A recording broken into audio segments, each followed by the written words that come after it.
Let's get started with our second panel. This will be the opinions of the case people on standards development and usage and application to education. And our first speaker will be James Anderson, professor of pathology. And a few others. And a few others. Good afternoon. I'm very pleased to come and talk with you about my interests in standards on our campus. And my interest actually goes back to the 1980s when I became involved with biomaterials and medical devices.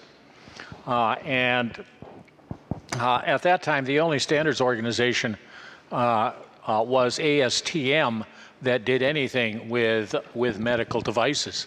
And so I joined. And I've been a member for over 25 years, I believe, in ASTM. I'm in the F4 committee, which deals with medical devices. That's because my interest lies in implantable biomaterials and medical devices, not those that are used outside of the body, but do support the health and welfare of people. These are the documents that I use on campus and in my work. The first is ISO 10993, which is the biological evaluation of medical devices, in particular Part 1, evaluation and testing within a risk management process. The second you'll see is ASTM standard, and being a member of ASTM, I am a member of the F4 committee that deals with medical devices, and every year through my membership, which costs less than $100, I get one of the best textbooks that I could possibly have on this topic, and that's volume 13, which deals with medical and surgical materials and devices. And so for me, ASTM not only has been most helpful, but it's been an absolute bargain. And then finally, the third type of document that we commonly deal with is the Food and Drug Administration CDRH, General and Specific Medical Device Guidance documents. The FDA does not have standards. They may suggest that you utilize standards, but they don't necessarily accept standards per se, although they will accept the fact that you have carried out certain types of research and gotten certain types of results utilizing a standard. The only document that I know, at least in the division of radiologic for devices and radiological health, is the ISO 10993 Part 1, which I started to write in 1990, and in 1994 we got it accepted by the FDA, and it is present in their so-called Federal Registry Blue Book Memorandum. Well, I want to give you a taste of how we utilize that in our biomaterials work, and this is the central page here for ISO. In 1990, it became apparent that there were too many so-called biocompatibility standards. And if you ever saw the French one, which is in 3 dimensions, you'd run running out the door. It was almost virtually impossible to understand or appreciate. But the 3 major groups, Canada, Great Britain, and the United States, got together because they had a tripartite agreement, and they, along with others, decided let's do an international standard. And of course, it started out with the overview document, or the umbrella document, which is actually Part 1, which speaks to those standards that have to be followed in testing for biocompatibility, or, as we say, blood evaluation of medical devices. Now, that's the end-use medical device. But in our work, we use it initially to qualify materials to ensure that we've met at least the minimum of biocompatibility before we even start to work with that material and convert it into a medical device. And this is where standards can play a very important role in helping you decide what materials you want to start with in creating your medical device. For example, if a plastic causes blood clotting, you certainly don't want to start with that, because ultimately you might find out when you test the end-use product that the material is failing, it's creating a blood clot, and all your time and effort has been wasted. So it can be used early on in the R&D process, but it usually holds for the so-called testing of the end-use product, which would ultimately go into the patient. Now, ISO 10993 has a flow chart that helps you develop your approach with simple yes/no questions, leading up to is further testing necessary? Then there's the selection of test, and then the completion of the testing, and you've then summarized your systematic approach to a biological evaluation of a medical device. There are some tests which are required, but you may rationalize through the literature and your own research why you don't have to carry out that test. But the regulatory bodies, such as the Food and Drug Administration or others in Europe, will make a decision on whether your rationale is appropriate or not. ISO 10993 is broken down here, not by device, but in several ways. First of all, by body contact, which you can see on the upper left-hand corner. And so we have three categories: surface device, external communicating device, or implant device. What it contacts when it goes into the body, and what is it? The second division then is the contact duration. Is it less than 24 hours? Is it between 24 hours and 30 days, or is it a permanent implant greater than 30 days? And there you see then the biological effect that is actually measured. And the X's then indicate what tests are required for evaluation. My interests lie in terms of implantation, which you can see over on the far right, and those are virtually for long-term implants, and hemocompatibility, which is the last column on the right, which is the blood material types of interactions. And so we've used ASTM tests and also ISO tests to look at new evolving materials. These tests will become very important as we get further into the application of nanotechnology in medicine, as well as tissue engineering. And I would say, as a parting comment, many of these new technologies do not have standards. And those people that are working on these new technologies will ultimately be a participant in the development of these standards. Many times the FDA will request justification for certain types of testing which they are unfamiliar with, especially in those two areas, nanotechnology and tissue engineering. But one has an opportunity to guide the standards process through their own research and development. But you have to be a player. You have to get out of the laboratory. You have to participate in helping to push these standards forward. And right now, I'm in my third revision of ISO 10993 Part 1. And I think I'm the only academic on the committee. The rest are either government people working for the Food and Drug Administration or industry people, of course, who have a vested interest in standards development. Thank you very much.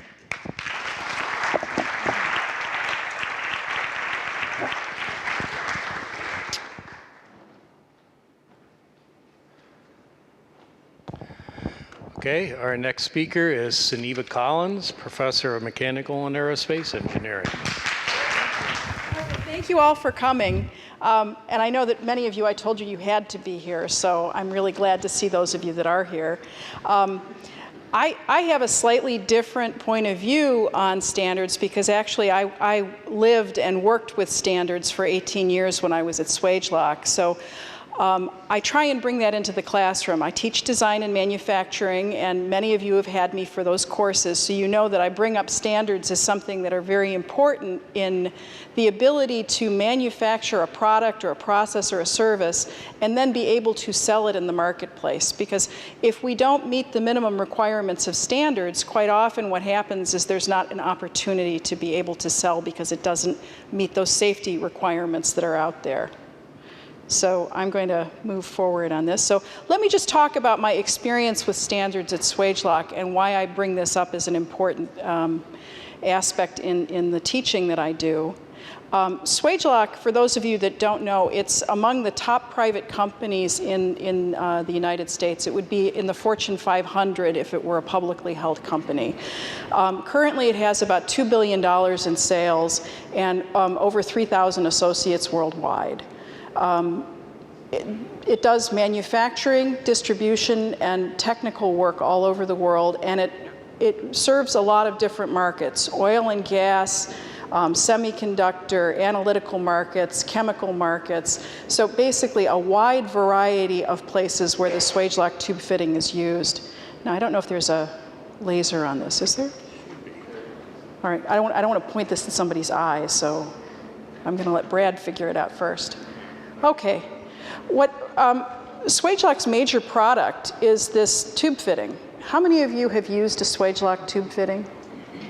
Okay, what's interesting about the Swagelok tube fitting is that it looks like any other tube fitting that's out there. There are actually 28 other copy lock companies around the world that sell counterfeit Swagelok devices. What makes this one unusual is every single component in this is marked. It has a heat code on it. And the reason it has a heat code is for traceability, which means that if you have a Swagelok tube fitting and you know what the heat codes are, they actually have the paperwork and the standards to backtrack and figure out when that part was made, what material it was made from, all the way back to the melt of material and the steel mill that it came from. Now, why do you think that might be important?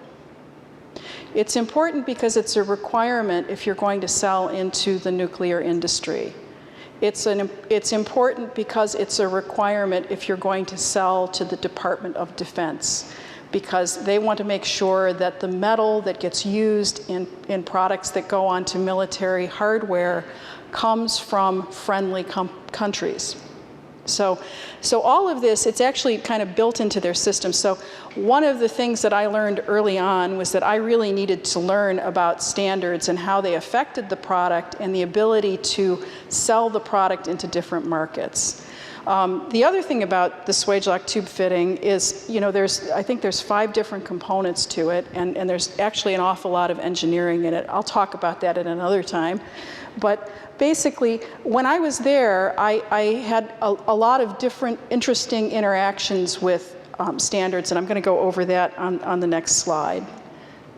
One of my first positions at Swagelok was as a research metallurgist, and I got involved in standards development. I was one of the people that they sent to standards development meetings in order to represent the interests of the company, but then also of the industries that were being served. And basically that was when I got involved in the semi-standards development. And semi-standards are the Semiconductor Equipment Manufacturers International. I basically ran several committees for them on things like raw materials for use in making semiconductor equipment. I put together the groups that developed the welding and inspection standards for that industry. And believe me, that was like herding cats. It really was. I mean, we had everybody with an opinion on how it ought to be done, and a lot of it was with this idea of how do we come up with a minimum acceptable standard that everybody can agree to. And even at that point, there were people that dissented. So we had a lot of discussion. But as you can tell from the other speakers today, there are several steps that any standard goes through in its development. And the point is to make sure that it really is industry consensus that finally comes out. One story, I was working on the stainless steel standard for the use in semiconductor equipment, and we were dealing with people from all of the steel manufacturers. The Japanese contingent was very interested in making sure that we used a particular grade that was called a low manganese grade that was specifically being manufactured for semiconductor applications. And we came very close to having a standard developed on it. And the week before we were going to vote on it, the patent came out for Sumitomo that they were patenting that material. And so basically, back to start, we threw it out, because once you have a patent on a material like that and there's only one person that can make it, that's essentially the same as setting up a monopoly. So there's a perfect example of this whole idea that you basically this has to be open and it has to be industry consensus. I also worked as the manager of materials technology at Swagelok, and basically I had a staff of scientists and engineers that worked for me. We had corporate responsibility for maintaining our material specifications. And you think a company like Swagelok only makes certain things, right? We had over 200 material specifications, and they were all based on standards that would give us basically a minimum accountable requirement. So we got very familiar with ASTM A479, because that was the basis for our specification. I know there was a question earlier that Libby had about materials specifications and proprietary standards. Companies do this, first of all, because it gives them a purchasing opportunity, a purchasing requirement. They can actually get rid of a lot of problems in their performance of making product if they can specify their material very, very tightly. So that's part of the reason for that. So it's a purchasing specification that then allows you to avoid problems in your manufacturing if you have these types of material specifications. But they really do have to depend on the underlying standards that are used to write those. I did so well in materials technology that they decided to take me out of it. And my vice president of engineering came to me once, and he's like, "Okay, Collins, I need you in compliance." And I went home and I cried because I said, I'm not sure I can handle just doing standards, right? Well, part of it too was it was my first move away or out of materials, and I really didn't want to get too far removed from that. But I ended up being manager of regulatory compliance. It turns out that is, for a company like Swagelok, considered to be a market advantage to have a group that actually works on that. Because what that meant was that we were ensuring the product and regulatory compliance to a whole variety of standards, not just in the United States, but also in other parts of the world, and making sure that we could sell into different markets.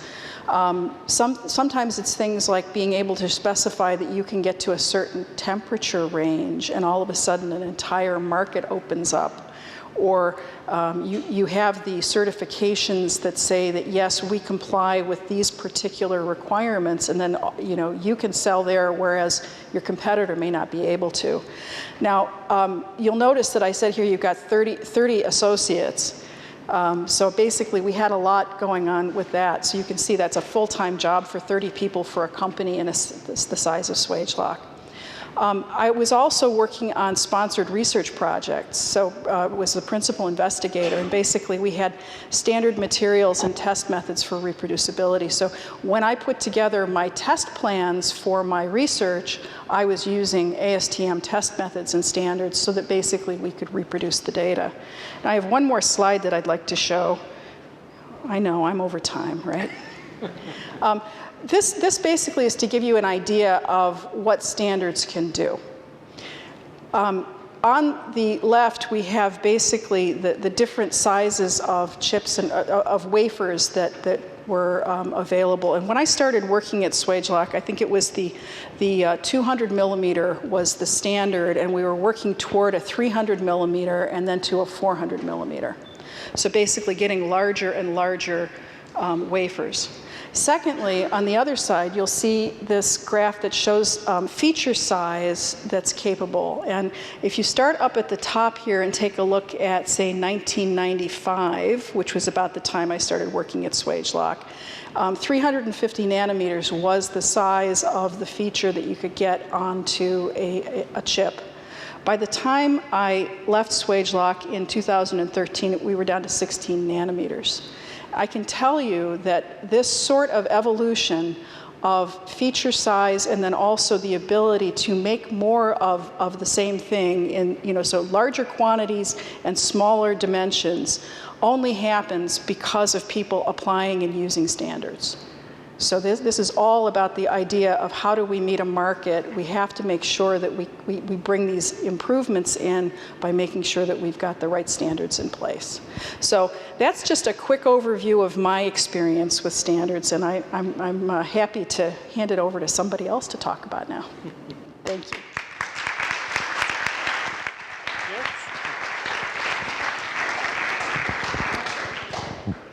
Thanks, Sunniva.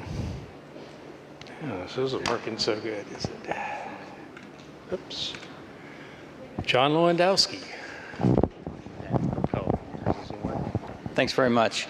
I'm John Lewandowski, and to give you a sense of some of the background where I came to use standards, I was an undergraduate and did all my degrees at Carnegie Mellon, and as part of that, I did a co-op program with an oil company, and I was stationed in the oil refinery doing material selection and then some failure analysis. And that transpired into some graduate work where I used a number of ASTM standards to look at how materials fracture in a very systematic way. And then I wanted to go overseas, so I did that in England and learned that there's different standards over there. The British standards may be a little bit different. They're similar, but not identical. But I worked on pressure vessel steels there and aluminum pressure vessels for both the nuclear as well as energy storage. And then I came to CASE, and I'm in material science and engineering, but I'm also a secondary appointment in mechanical because of my interest in the materials side, but then also how they behave mechanically, fracture and fatigue. And so when you look at the kind of things that I've been involved with, I'm interested in processing materials, what kind of structure that results in, and then what kind of properties. And all of those have ASTM or other standards associated with them that we've been using on a variety of different materials in the bubbles. And in the bubbles, you'll see that we also work on automotive and aerospace, biomedical and defense, and most recently, the whole area of additive manufacturing and 3D printing. And so as part of that, our students publish lots of papers, and in particular, I want to highlight a couple of review papers that are being published on fracture and fatigue of biomedical materials that Janet Gabor is putting together. And then you'll hear a bit later about Mohsen Seifi, who's doing mechanical behavior of 3D printed materials, using these kind of standards to start to look at the kind of properties that you can get. The other thing I want to introduce to you is that we have lots of laboratories at the university. Top class equipment, millions of dollars worth in many cases, that are run by staff that'll help to train you on them. And so you should take advantage of these. There are a number of these listed here. There are certainly more, but they all use standards to some extent. Now, the one that I'm going to focus on is the Advanced Manufacturing and Mechanical Reliability Center, because that's the one that I'm involved with. And we use this in the classroom. We're not on any of those ships, fortunately. This is a representation of the Titanic. And in these cases, we do tests in the laboratory to mimic the conditions that you might have in impact. And so some of the tests that we do in the laboratory are on notched bar impact testing. And as you can see here, there have been experiments done on the actual Titanic ship steel, not by us, but by others, and they compared that to modern ship steels. And what you're plotting on the left here is how much energy that material absorbed when it fractured. And so the RMS Titanic plate is shown here, and how it changes with temperature, and then a modern hull plate is shown there. And you can see it's quite different. That was the best steel that existed at the time, and you can see that it's quite different than what exists now. And so we use those kind of things in the laboratory to demonstrate how materials change with time, but also how they change with temperature. And certain ones will do this very dramatically. We also do things in tension and in other quasi-static loading conditions, but the impact ones are really kind of exciting, so I like those, and that's why I showed it. We also do failure analysis, and this is at the graduate level, and this was brought up earlier. This is a class we teach and have been teaching for quite a while, and we introduce the engineering concepts that are used in this. And in these cases, we also use standards to look at the chemical analysis of some of the materials or their material properties, as I just described. And we invite people in from the Case Law School, the faculty, to explain this to students also from that side and that perspective. Now, if I look at the research use of these kind of standards at the graduate level, then I'll highlight some of Janet's work again, where she's putting together this fracture and fatigue of wires and cables used in the biomedical industry. So this is quite a large review, hundreds of papers that she's looked at and gathered information where tests have been done using these various ASTM and other standards. And the idea here is that wires and cables are used in lots of different biomedical applications. And the way those wires and cables can be configured is quite different, as you can see on the right. They can be used in heart pacemakers. They can be used in electrode stimulation in things that have been done here and pioneered here at Case on functional electrical stimulation. And they can also be used in stent kind of applications. So the reliability of the material is very important and how you characterize it in a systematic way. In addition to this, there's lots of work going on now in additive manufacturing, 3D printing. And so the idea here is now then, rather than machining a sample, print the sample or print the component as long as you have the CAD model that you can do it with. And there are a number of evolving ASTM standards now that are coming to the forefront here, one of which you'll hear from Mohsen Sefi shortly. So the inset here is showing actually a biomedical component.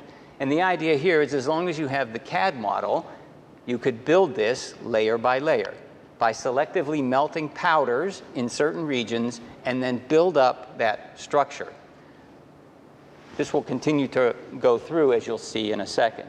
So this is being done on biomedical components, and what's being done here is the powders are being melted layer by exposure to an electron beam. This is a cartoon representation of each of those powders melting, but you're essentially doing this layer by layer and then building the structure, as you'll see in a few seconds. Other industries are also using this now. Aerospace is starting to fly components. These are not fracture critical components at this point, but they are getting experience with them, both on the polymer side and, as recently announced by GE, a jet nozzle for fuel injection has been designed that could only be made this way. And so the question in all these cases is, once I have those components, what are their properties? Are there standards that are evolving that we can use to evaluate them? And so the answer to that is yes. You'll hear more about that from Mohsen in a few minutes. In this case, you can see that the samples that have been made are embedded in a powder, and then those finally come out. The key thing here is that they can be made with a porous surface that the bone can grow into. And so the other work that you'll hear are from Mohsen, and this is some work that we're doing with the America Makes projects. Same idea, where you use now an electron beam, and we're going to make a sample now, an ASTM type bend bar that we can test in a controlled way. So now, rather than making a component, we're going to make a test sample. And so in this case, layer by layer, the sample is built, and then eventually we're going to test it. Now, we brought some of these with us that you can see afterwards if there's any interest. But the idea in this case is, if I build one of these things, are the properties going to be different if I build it in these different orientations? And so that's what Mohsen is investigating here, and we're testing it in different orientations to see if the properties are different. Lots of interest in this area right now. And so I'll leave you with this, that in conventional materials, we know how to characterize them because we can test them in all these different orientations. In these new evolving areas, like additive manufacturing, this is still evolving. And the properties have to be evaluated in these different orientations, and having something that you can point toward, a standard that will help you do this in a systematic way, is very important. And so that's the thing that I'll leave you with. Mohsen will pick up a little bit more on this later. Thank you. Thanks, John.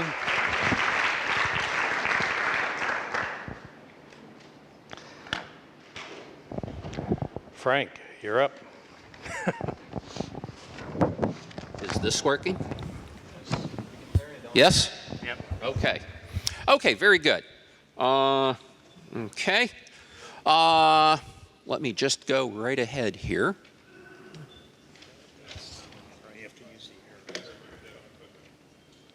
There. Okay, I'm going to talk about engineering standards. I'm going to do it in different contexts. I'm not going to talk so much about materials. One of the big contexts, which someone brought up earlier, is expectations and communications, interoperability, etc. When I get a screw, I want those threads to fit the appropriate nut, etc. But I'm not going to deal with that. I'm going to deal more with how standards deal with failures, and let's see what I have. Okay, a little bit of my background. Let's see, which was the button for the pointer? Let's see, this top one here. Okay, there, okay. I do a lot of robotics. That, for example, is a processed image looking at the front of the vehicle. How about standards for AGVs, autonomous vehicles and stuff coming up? I think that's probably driving around Cleveland Heights somewhere, and we're looking at, for example, the lane markers, et cetera, to figure out how to drive the vehicle. And by the way, we had a person in the car at the time. It was actually a van. There's one of our lawnmower robots. That's a fairly early one. And that, I think, is running around in the football field out there. I do optical sensors. That's actually a torque sensor that's actually being developed by Rockwell right now to put on Navy ship shafts for their drives. And I do little things like embedded systems and stuff like that. And a lot of RF. Okay.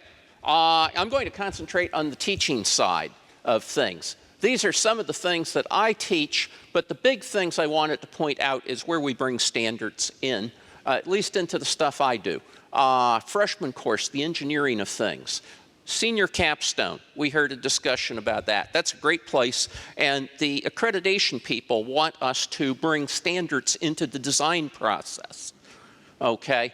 And that means that the students need to understand the standards. And that gets us into electromagnetic fields, another thing that I teach.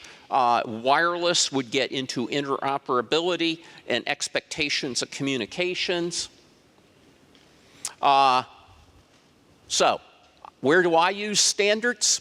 Design, especially the FCC Part 15, which we're incorporating into our senior project.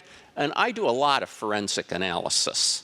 When something breaks, people call me to figure out why did it not work. I've got a few things listed up there. I've used a lot of UL standards over the years, the National Electrical Code, OSHA, I said IEC, I should have said IES, okay? Consumer electronics and equipment.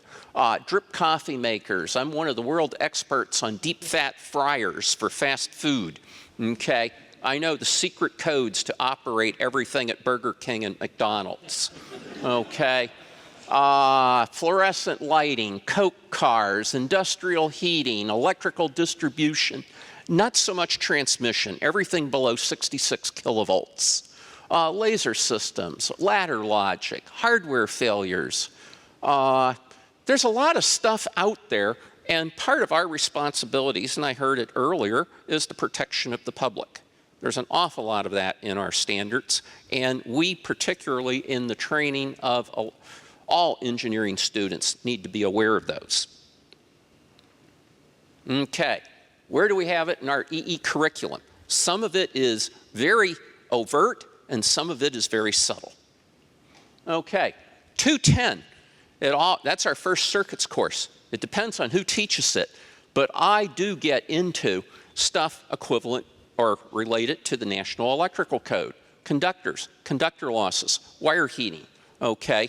I even do an overview of the entire distribution and transmission system down to the grounding in the outlet in your home. There's a lot of standards the whole way along that. Ampacity, power, All of that is relevant to understanding a lot of the codes and standards. As an electrical engineer, particularly interested in FCC Part 15, there's an awful lot of things that have to deal with that. That means our students need to know, and our graduates need to know, about radiation, electromagnetic waves, shielding, antennas. You have to know an awful lot just to even make the measurements. Okay. Senior project. We're working on I see Thomas is here. This is a preview of some of the lectures coming up in a couple weeks. Okay. One lecture, follow-up and student reports, etc. And some of these are actually slides used at other schools. I believe this one is from Michigan. Standards, codes, specifications, and technical regulations. There's an awful lot of stuff out there. And what's the difference? Okay. This is an interesting slide. How can we relate all of these standards, rules, and regulations to aspects of electrical engineering? Great matrix slide. This one again from Michigan. Home entertainment, industrial applications, instrumentation, wiring and cables. And we even have AAMI down there listed on the bottom. In the other, we've got appliances, communications. We've got, I think, everyone that's here featured and a whole lot of other people. Some of the big part of education is to know what's relevant to you. Sometimes that's the old person at the company. I told them about George in the freshman class. Sorry, that was the senior project class. Go to the person who knows everything in the organization. Talk to them. Here's a great example. Thomas, this might be a homework assignment for you. This is a standard Dell keyboard. Did you ever look at what's on the bottom of it? What is relevant? What aspect of each of those is relevant to the design of that keyboard? Just knowing what's relevant can be really valuable to get a start. Okay. Just even, and we heard something earlier that I thought applied. You have to do your standards in context. When do they apply? This is actually interesting. I've done an awful lot of work with coffee makers. And there are standards for commercial use and for residential use. And they're different. And where do you apply it? Sometimes the same thing, but applied in different or used in different areas has different relevant standards. You've got to think of the use.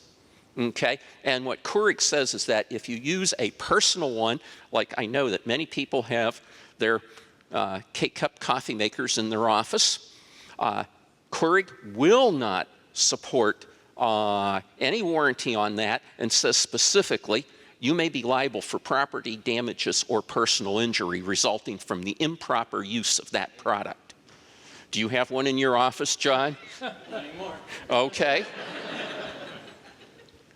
And that's it. Great.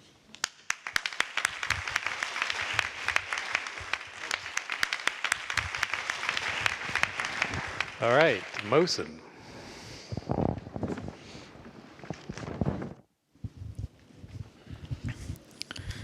All right, it's a great pleasure to be here.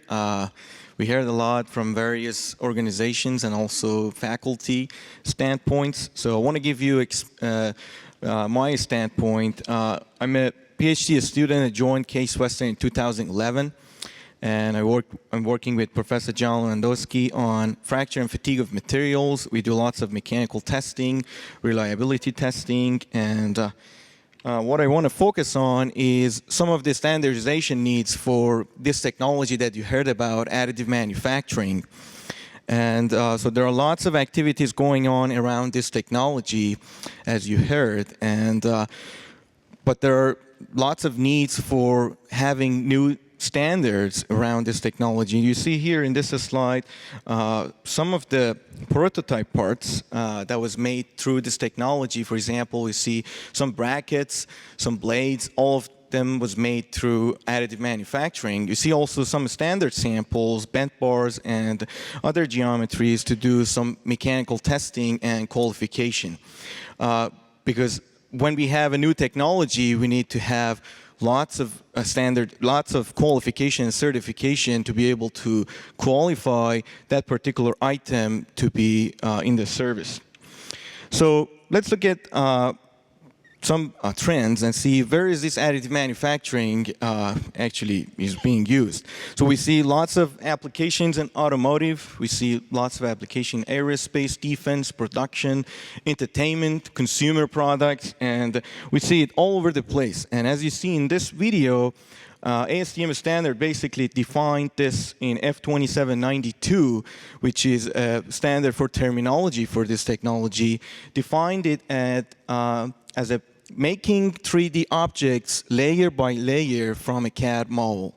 So the role of ASTM here is critical because everybody can define this technology differently. So we need to have a terminology, and that's why you see here this standard. So we see basically this technology all over the place. We see it on different companies, aerospace, medical, you name it. We see signs of tsunami around this technology, but there are lots of needs for qualification and certification. And we don't have too much of those, but they're keeping up and keeping up. So you see different companies started way back to work on this technology, and some of them are starting or evaluating to be used. Even in food industry, you can see this technology has an impact. As an example here, I'm going to give you one example. ASTM, for example, has a major role in standardization and certification. This is just an example. Other organizations like UL or ISO or whatever you can name it, have an impact also in this certification process. But there are lots of activities being done at ASTM, especially ASTM F42, Committee on Additive Manufacturing, around this technology, and that's what I'm involved with, and I'll give you one example. So in this slide, for example, we see an example from UL. There are lots of activities around this technology at Underwriter Laboratory. You see lots of trainings, you see lots of testing and certifications, and you can go to their website and see what kind of resources they have available for you as a student. So let's look at the backgrounds and see how these standards are being developed. In some countries, these standards are being regulated by organizations and governments, and in the US, most likely, there are mostly consensus bases, and lots of organizations can take part in, you can have an impact on how this standard is being developed, and basically they're being started at the task group level. So you bring up an issue. One of the questions one of the students asked is, once the new technology comes available, so how are the standards being developed? And that's when you attend one of these meetings at various levels, you can suggest some of your suggestion or some of the needs that you think need to be done, and then you will bring it at the meetings. A task group can be formed and look at various ways in order to put these into the standards. And there are various stages you need to go through until the standards become available. For example, we can see at the society and main committee level and the subcommittee level, at the task group level, there are lots of balloting and lots of drafting, that kind of things, and final approval by ASTM so you can have the standards ready available to use. As an example here, I'll give you one example from my standpoint. We have been researching on orientation dependence properties of titanium alloys made by additive manufacturing. And in one of the works that we have been done, we looked at orientation dependence on fracture and fatigue properties. So we have conducted tests in various orientations, and we see lots of differences. If we want to use conventional standards, we are not able to fully understand the properties because there are lots of differences between this technology and conventional manufacturing processes. So based on this work, which was published in Journal of Materials,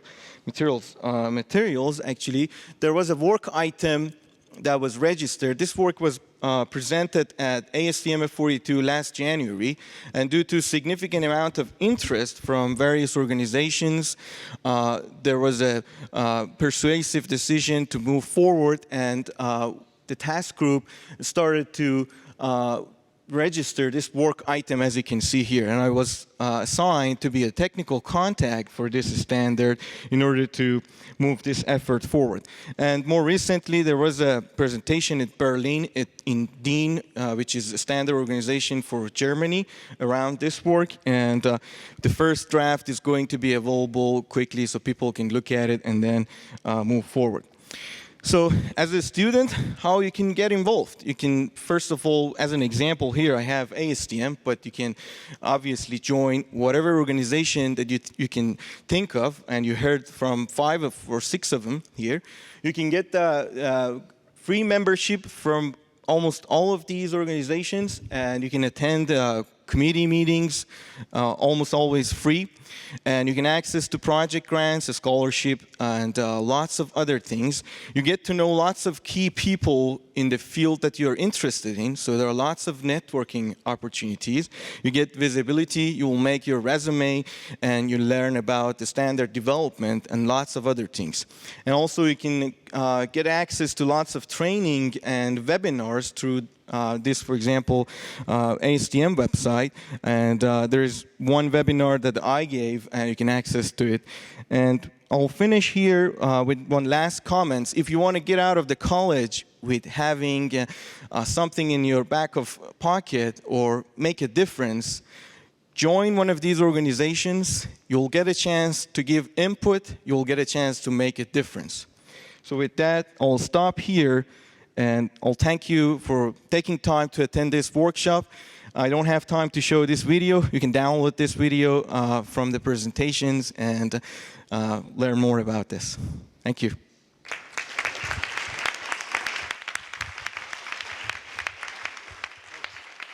Thanks, Mohsen. And our final speaker is Daniela. Thank you very much for being here. My presentation is not going to be as exciting as what you heard so far. I'm here to talk about what the library has to offer in relation to standards. The library is supporting the faculty teaching, your education, and what we can do is bring our small contribution with showing you about standards. We have a guide. You've seen it, this web address all over the place. We have information about locating standards on all our engineering research guides. And also we mention standards in all our library instruction sessions for engineering classes. What we can do is not much because, as you heard my question, standards can be very expensive and the licensing are very restrictive when it's about libraries. And so we do the best we can. And also it's very difficult to predict what standards are going to be used on campus, so what standards are you going to use? However, based on what we learned so far, we have the ASTM books, standard books in print. Why in print and not online? We hear this complaint all the time because we cannot afford them. We buy them, the whole set, about every 5 years. However, we have a source you'll see later on. If in between a standard, an ASTM standard is being retracted and you need the newer version, we still can get it for you. It's just not from this. We also have access to IEEE standards through IEEE Explore. And we know those are used. And the tool I was talking about is IHS Standards Expert. And both Mohsen and Janet can witness that they've been using this. In fact, Mohsen was the first one to use it on campus. We even didn't announce it, and he said, I need the standards. I said, okay, test it for us. And it worked fine. For Janet, she wanted a standard that had 2 parts, both of them hundreds of dollars, and she didn't know which part she needs.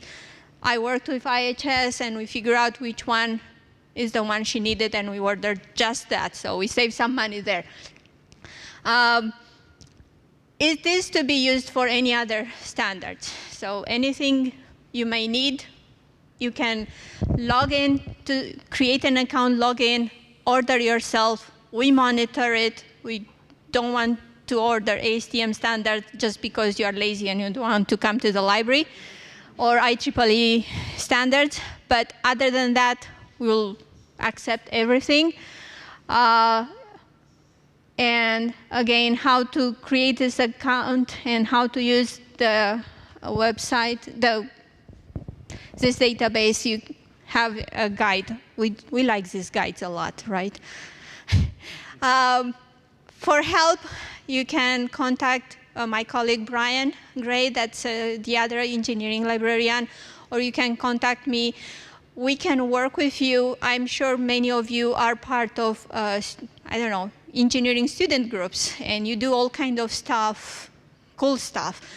You need standards, please use them. Or you you want to be participating in this competition that these standards organizations have been talking about.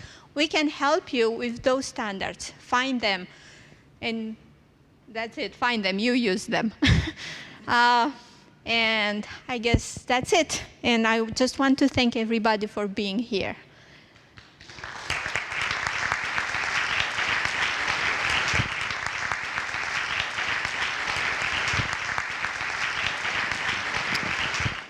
Thanks, Daniela. Guess we're going to take a few questions. Anybody have any questions for our panel members?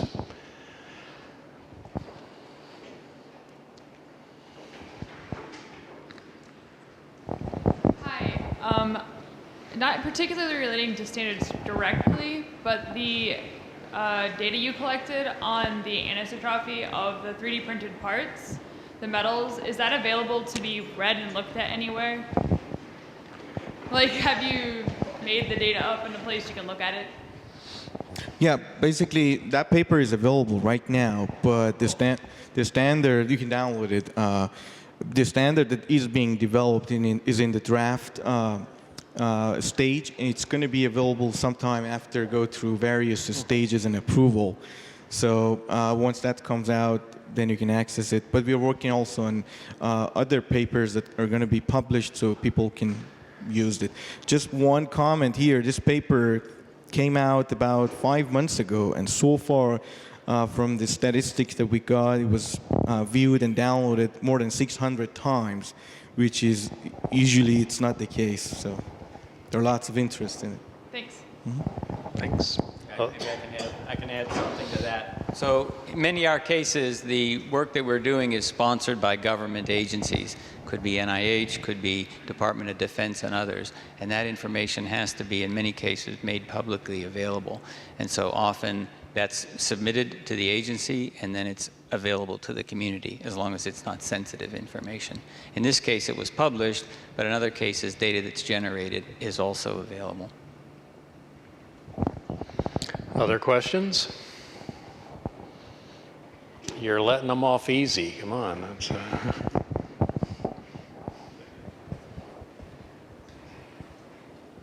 anybody? Anybody else want to say anything? No? Okay. Well, let's give the panel a round of applause.